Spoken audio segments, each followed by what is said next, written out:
بسم اللہ الرحمن الرحیم۔ السلام علیکم ورحمۃ اللہ وبرکاتہ۔ دی انفو سائٹ کی نئی ویڈیو کے ساتھ رضوان خان حاضر ہوں۔ یہ اس وقت کی بات ہے جب حضور پاک صلی اللہ علیہ وآلہ وسلم نے اعلان نبوت کیا۔ مدینہ کے ایک نیک سیرت جوان نے جب یہ بات سنی تو فوراً حضور پاک صلی اللہ علیہ وآلہ وسلم کے پاس پہنچے اور دو زانو ہو کر نرم لہجے میں پوچھا، اے محمد صلی اللہ علیہ وآلہ وسلم، قریش مکہ جو کہہ رہے ہیں کہ آپ نے ان کے معبودوں کو چھوڑ دیا ہے اور ان کو بے وقوف قرار دیا ہے، کیا یہ بات حق اور درست ہے؟ حضور پاک صلی اللہ علیہ وآلہ وسلم نے فرمایا، ہاں، میں اللہ کا پیغمبر اور اس کا رسول ہوں۔ مجھے اللہ تعالیٰ نے اس لیے مبعوث فرمایا کہ میں اس کے پیغام کو لوگوں تک پہنچاؤں، اور میں تجھے بھی اللہ کی طرف حق کے ساتھ دعوت دیتا ہوں۔ خدا گواہ ہے کہ یہ بات حق ہے۔ اس نیک جوان نے بغیر پس و پیش کے فوراً اسلام قبول کر لیا، اس لیے کہ وہ حضور پاک صلی اللہ علیہ وآلہ وسلم کے سچے ہونے اور آپ صلی اللہ علیہ وآلہ وسلم کی حسن فطرت اور عمدہ اخلاق سے واقف تھے۔ یہ نیک جوان حضرت ابو بکر صدیق رضی اللہ تعالی عنہ تھے۔ حضور پاک صلی اللہ علیہ وآلہ وسلم فرماتے تھے، میں نے جس کو بھی اسلام کی دعوت دی اس نے پس و پیش کیا اور کچھ نہ کچھ غور و فکر ضرور کیا، لیکن جب حضرت ابو بکر صدیق رضی اللہ عنہ کے سامنے اسلام کی دعوت پیش کی تو انہوں نے بلا تردد اور بلا توقف اسلام کی دعوت کو قبول کیا۔ ہم میں سے اکثر لوگ حضرت ابو بکر صدیق رضی اللہ عنہ کے اصل نام سے ناواقف ہیں۔ حضرت ابو بکر صدیق رضی اللہ عنہ کا اصل نام عبداللہ بن عثمان تھا۔ ابو بکر دراصل ان کی کنیت تھی۔ آپ رضی اللہ عنہ پہلے خلیفہ راشد ہیں۔ آپ رضی اللہ عنہ سابقین الاولین اور عشرہ مبشرہ میں سے ہیں۔ سابقین الاولین میں سب سے پہلے ایمان لانے والے حضرات شامل ہیں۔ ان میں مرد حضرات میں حضرت ابو بکر صدیق رضی اللہ عنہ، عورتوں میں حضرت خدیجہ رضی اللہ تعالیٰ عنہ، بچوں میں حضرت علی المرتضیٰ رضی اللہ عنہ اور غلاموں میں حضرت زید بن حارثہ رضی اللہ عنہ شامل ہیں۔ عشرہ مبشرہ میں وہ 10 صحابہ کرام شامل ہیں جنہیں حضور پاک صلی اللہ علیہ وآلہ وسلم نے دنیا میں ہی جنتی ہونے کی بشارت دے دی تھی۔ ان میں چاروں خلفائے راشدین حضرت ابو بکر صدیق رضی اللہ عنہ، حضرت عمر رضی اللہ عنہ، حضرت عثمان رضی اللہ عنہ اور حضرت علی رضی اللہ عنہ کے علاوہ حضرت ابو عبیدہ بن جراح رضی اللہ عنہ، حضرت عبد الرحمن بن عوف رضی اللہ عنہ، حضرت سعد بن ابی وقاص رضی اللہ عنہ، حضرت سعید بن زید رضی اللہ عنہ، حضرت زبیر بن عوام رضی اللہ عنہ اور حضرت طلحہ بن عبید اللہ رضی اللہ عنہ شامل ہیں۔ حضرت ابو بکر صدیق رضی اللہ عنہ کے نام کے ساتھ صدیق کا لقب لگنے کا واقعہ کچھ یوں ہے کہ چاشت کا وقت تھا، حضرت صلی اللہ علیہ وآلہ وسلم بیت اللہ کے پاس تشریف فرما تھے۔ اسی دوران ابو جہل بھی اس طرف آیا جو کہ بے مقصد گھوم پھر رہا تھا۔ اس نے حضور پاک صلی اللہ علیہ وآلہ وسلم کے پاس آ کر کہا، اے محمد صلی اللہ علیہ وآلہ وسلم، کیا کوئی نئی بات پیش آئی ہے؟ حضور پاک صلی اللہ علیہ وآلہ وسلم نے فرمایا، ہاں، آج کی رات مجھے معراج کرائی گئی۔ ابو جہل ہنسا اور تمسخر کے انداز میں کہنے لگا، کس طرف؟ حضور پاک صلی اللہ علیہ وآلہ وسلم نے فرمایا، بیت المقدس کی جانب۔ ابو جہل نے تھوڑی دیر کے لیے ہنسنے سے توقف اختیار کیا، پھر حضور پاک صلی اللہ علیہ وآلہ وسلم کے پاس جا کر آہستہ آواز میں حیرانگی سے پوچھا، رات آپ کو بیت المقدس کی سیر کرائی گئی اور صبح کو آپ ہمارے سامنے بھی پہنچ گئے؟ پھر مسکرایا اور پوچھنے لگا، اے محمد صلی اللہ علیہ وآلہ وسلم، اگر میں سب لوگوں کو جمع کروں تو کیا آپ وہ بات جو آپ نے مجھے بتائی ہے ان سب کو بھی بتائیں گے؟ حضور پاک صلی اللہ علیہ وآلہ وسلم نے فرمایا، ہاں، میں ان کو بھی بیان کروں گا۔ چنانچہ ابو جہل خوشی خوشی لوگوں کو جمع کرنے لگا اور ان کو حضور پاک صلی اللہ علیہ وآلہ وسلم کی بتائی ہوئی بات بتانے لگا۔ لوگوں کا ہجوم لگ گیا، لوگ اظہار تعجب کرنے لگے اور اس خبر کو ناقابل یقین سمجھنے لگے۔ اسی دوران چند آدمی حضرت ابو بکر صدیق رضی اللہ عنہ کے پاس پہنچے اور ان کو بھی اس امید پر ان کے رفیق اور دوست کی خبر سنائی کہ ان کے درمیان جدائی اور علیحدگی ہو جائے گی، کیونکہ وہ سمجھ رہے تھے کہ یہ خبر سنتے ہی حضرت ابوبکر صدیق رضی اللہ عنہ حضور پاک صلی اللہ علیہ وسلم کی تکذیب کر دیں گے۔ لیکن جب حضرت ابوبکر صدیق رضی اللہ عنہ نے یہ بات سنی تو فرمایا، اگر یہ بات حضور پاک صلی اللہ علیہ وسلم نے فرمائی ہے تو یقیناً درست فرمائی ہے۔ پھر حضرت ابوبکر صدیق رضی اللہ عنہ نے ان کو چھوڑا اور جلدی سے اس جگہ پر پہنچے جہاں حضور پاک صلی اللہ علیہ وسلم تشریف فرما تھے، اور لوگ آپ صلی اللہ علیہ وسلم کے ارد گرد بیٹھے تھے، اور حضور پاک صلی اللہ علیہ وسلم ان کو بیت المقدس کا واقعہ بیان کر رہے تھے۔ جب بھی حضور پاک صلی اللہ علیہ وسلم کوئی بات ارشاد فرماتے تو صدیق اکبر رضی اللہ عنہ فرماتے کہ آپ صلی اللہ علیہ وسلم نے سچ فرمایا، آپ صلی اللہ علیہ وسلم نے سچ فرمایا۔ پس اسی روز سے حضرت صلی اللہ علیہ وسلم نے آپ رضی اللہ عنہ کا نام الصدیق رکھ دیا۔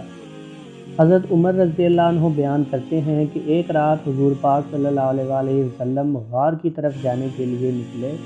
آپ صلی اللہ علیہ وسلم کے ہمراہ حضرت ابوبکر صدیق رضی اللہ تعالیٰ عنہ بھی تھے۔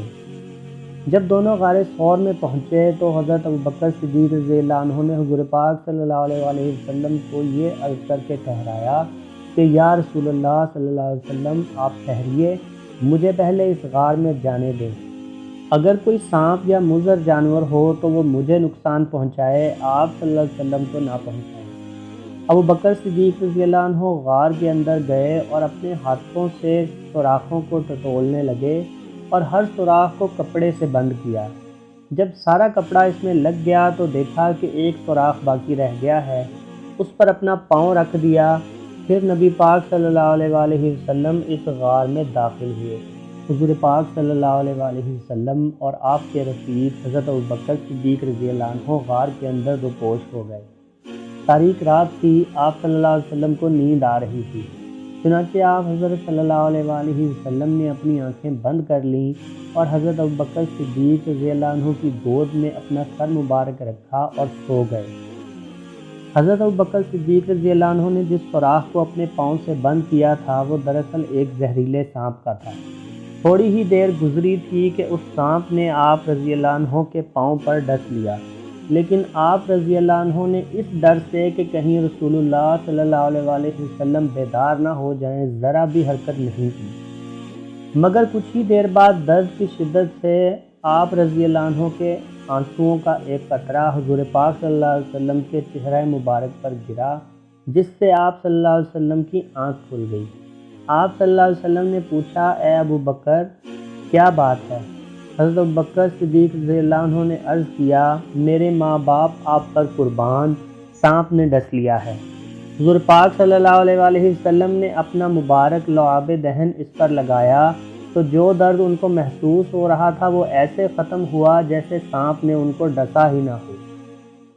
ایک بار صحابہ کرام حضور پاک صلی اللہ علیہ وسلم کے ارد گرد یوں بیٹھے تھے جیسے ستارے 14ویں کے چاند کے ارد گرد ہوں۔ حضور پاک صلی اللہ علیہ وسلم اپنی شیریں گفتگو جاری رکھے ہوئے تھے۔ آپ صلی اللہ علیہ وسلم نے فرمایا، جنت میں ایک ایسا آدمی داخل ہوگا کہ جنت میں ہر گھر والا اور بالا خانے والا اس کو خوش آمدید کہے گا اور کہے گا کہ ہمارے ہاں آؤ، ہمارے ہاں آؤ۔ حضرت ابوبکر صدیق رضی اللہ عنہ نے شوق سے پوچھا، یا رسول اللہ صلی اللہ علیہ وسلم، اس آدمی کی نیکی کیا ہے؟ حضور پاک صلی اللہ علیہ وسلم نے حضرت ابوبکر صدیق رضی اللہ عنہ کی طرف دیکھا اور ان کو یہ خوشخبری سنائی کہ اے ابو بکر، وہ آدمی تم ہی ہو۔ ایک بار حضور پاک صلی اللہ علیہ وسلم تشریف فرما تھے اور آپ صلی اللہ علیہ وسلم کے صحابہ کرام آپ کے ارد گرد بیٹھے ہوئے تھے۔ اسی دوران حضرت علی رضی اللہ عنہ تشریف لائے اور سلام کرنے کے بعد کھڑے رہے کہ کوئی جگہ ملے تو بیٹھ جائیں۔ حضور پاک صلی اللہ علیہ وسلم نے اپنے صحابہ کرام کے چہروں کی طرف دیکھا کہ ان میں سے کون ان کو جگہ دیتا اور مجلس میں وسعت پیدا کرتا ہے۔ حضرت ابوبکر صدیق رضی اللہ عنہ حضور پاک صلی اللہ علیہ وسلم کے دائیں جانب بیٹھے تھے، لہٰذا حضرت ابوبکر صدیق رضی اللہ عنہ نے اپنی جگہ سے ہٹ کر یہ فرمایا، اے ابو الحسن، یہاں بیٹھیے۔ چنانچہ حضرت علی رضی اللہ عنہ حضور پاک صلی اللہ علیہ وسلم اور حضرت ابوبکر صدیق رضی اللہ عنہ کے درمیان میں بیٹھ گئے۔ یہ منظر دیکھ کر حضور پاک صلی اللہ علیہ وآلہ وسلم مسکرا دیے اور پھر آپ صلی اللہ علیہ وسلم نے فرمایا، اے ابو بکر، با کمال لوگوں کے مقام کو با کمال لوگ ہی پہچانتے ہیں۔ ایک رات حضور پاک صلی اللہ علیہ وآلہ وسلم لوگوں کے حالات معلوم کرنے کے لیے باہر نکلے تو دیکھا کہ حضرت ابو بکر صدیق رضی اللہ عنہ پست آواز میں نماز پڑھ رہے ہیں۔ پھر تھوڑی دیر کے بعد حضور پاک صلی اللہ علیہ وآلہ وسلم کی نظر حضرت عمر فاروق رضی اللہ عنہ پر پڑی تو دیکھا کہ وہ بلند آواز سے نماز پڑھ رہے ہیں۔ بعد ازاں جب یہ دونوں حضور پاک صلی اللہ علیہ وسلم کی خدمت میں حاضر ہوئے تو آپ صلی اللہ علیہ وسلم نے پوچھا، اے ابو بکر، میرا گزر تیرے پاس سے ہوا تو میں نے دیکھا کہ تم بڑی پست آواز میں نماز پڑھ رہے تھے۔ حضرت بکر صدیق رضی اللہ عنہ نے فرمایا، یا رسول اللہ، میں اس ذات کو سنا رہا تھا جس کے ساتھ میں سرگوشی کر رہا تھا۔ پھر آپ صلی اللہ علیہ وسلم نے حضرت عمر رضی اللہ عنہ سے پوچھا، میرا گزر تیرے پاس سے ہوا تو تم بلند آواز سے نماز پڑھ رہے تھے۔ حضرت عمر رضی اللہ عنہ نے عرض کیا، یا رسول اللہ صلی اللہ علیہ وسلم، میں سونے والے کو جگا رہا تھا اور شیطان کو بھگا رہا تھا۔ اس پر حضور پاک صلی اللہ علیہ وسلم نے خوشی کا اظہار کرتے ہوئے ان دونوں کو اعتدال کی تعلیم دیتے ہوئے فرمایا، اے ابو بکر رضی اللہ عنہ، تم اپنی آواز کو بلند کرو، اور اے عمر رضی اللہ عنہ، تم اپنی آواز قدرے پست کرو۔ ایک بار لوگوں نے ایک چور کو پکڑا اور اسے حضور پاک صلی اللہ علیہ وآلہ وسلم کی خدمت میں پیش کیا گیا۔ حضور پاک صلی اللہ علیہ وسلم نے فرمایا، اس کو قتل کر دو۔ لوگوں نے حیران ہو کر عرض کیا، یا رسول اللہ صلی اللہ علیہ وسلم، اس نے صرف چوری کی ہے۔ حضور پاک صلی اللہ علیہ وسلم نے پھر فرمایا کہ اس کو قتل کر دو۔ لوگوں نے پھر عرض کیا، یا رسول اللہ صلی اللہ علیہ وسلم، اس نے صرف چوری ہی تو کی ہے۔ تو حضرت صلی اللہ علیہ وسلم نے فرمایا، اچھا، اس کے ہاتھ کاٹ دو۔ چند دن گزرے تو اس شخص نے دوبارہ چوری کی تو اس کا ایک پاؤں کاٹ دیا گیا۔ پھر حضرت ابوبکر صدیق رضی اللہ عنہ کے عہد میں اس نے تیسری بار چوری کی تو اس کا دوسرا ہاتھ کاٹ دیا گیا۔ اس کے بعد چوتھی بار چوری کی تو اس کا دوسرا پاؤں بھی کاٹ دیا گیا۔ اس کے سارے ہاتھ پاؤں کٹ گئے، لیکن اس کے باوجود اس نے پانچویں مرتبہ بھی چوری کا ارتکاب کیا تو حضرت ابوبکر صدیق رضی اللہ عنہ نے فرمایا کہ رسول اللہ صلی اللہ علیہ وسلم اس شخص کو زیادہ جانتے تھے، اسی لیے آپ صلی اللہ علیہ وسلم نے فرمایا تھا کہ اس کو قتل کر دو۔ اس کے بعد اس چور کو قتل کر دیا گیا۔ حضرت بلال رضی اللہ عنہ نے جب اسلام قبول کیا تو ان کے مالک امیہ بن خلف نے ان کی گردن میں توق اور زنجیریں ڈالیں اور مکہ کے دو پہاڑوں کے درمیان گھمایا پھرایا۔ ان کو تپتی ریت پر لٹا کر ان کے سینے پر ایک بھاری پتھر رکھا تاکہ وہ اپنے معبودوں کی طرف لوٹ آئیں، مگر اللہ تعالیٰ سے ان کی محبت میں مزید اضافہ ہوا اور ان کی زبان سے احد احد کے الفاظ نکل رہے تھے۔ حضرت ابوبکر صدیق رضی اللہ عنہ کا ادھر سے گزر ہوا تو دیکھا کہ وہ لوگ اس کے ساتھ سخت سلوک کر رہے ہیں، تو آپ رضی اللہ عنہ نے امیہ بن خلف سے کہا کہ خدا کا خوف کرو، اس بیچارے کو کیوں اتنی اذیت دے رہے ہو اور کب تک ان کو ایسے تکلیف دیتے رہو گے؟ امیہ بن خلف نے کہا کہ تم ہی نے اس کو بگاڑا ہے، لہٰذا تم ہی اس کو اس مصیبت سے خلاصی دلواؤ۔ چنانچہ حضرت ابوبکر صدیق رضی اللہ عنہ نے 9 اوقیہ چاندی کے عوض حضرت بلال رضی اللہ عنہ کو خرید لیا اور انہیں اپنے ہمراہ لے کر واپس ہوئے۔ اس کے بعد امیہ نے ازراہ تمسخر کہا کہ ہاں، اس کو لے لو، لات اور عزیٰ کی قسم، اگر تم 1 اوقیہ چاندی کے عوض بھی لینا چاہتے تو میں اس کو بیچ دیتا۔ ابوبکر صدیق رضی اللہ عنہ نے فرمایا کہ خدا کی قسم، اگر مجھے اس کے لیے 100 اوقیہ چاندی بھی دینا پڑتی تو میں ضرور دیتا۔ وفات سے قبل حضرت ابوبکر صدیق رضی اللہ عنہ بیمار ہوئے۔ آپ رضی اللہ عنہ کی صاحبزادی ام المؤمنین حضرت عائشہ صدیقہ رضی اللہ عنہ غم کے مارے آپ کے سرہانے بیٹھی آنسو بہا رہی تھی۔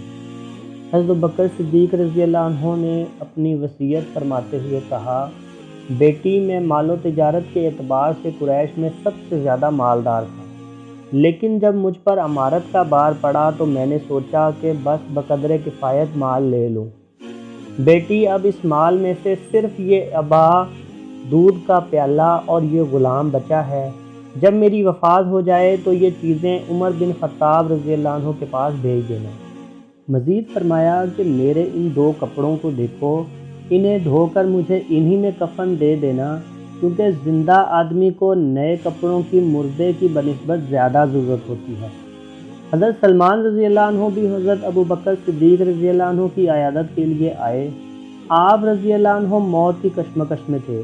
حضرت سلمان رضی اللہ عنہ نے گھبراتے ہوئے عرض کیا، اے ابو بکر صدیق رضی اللہ عنہ، اے خلیفہ رسول صلی اللہ علیہ وآلہ وسلم، مجھے وصیت کیجیے۔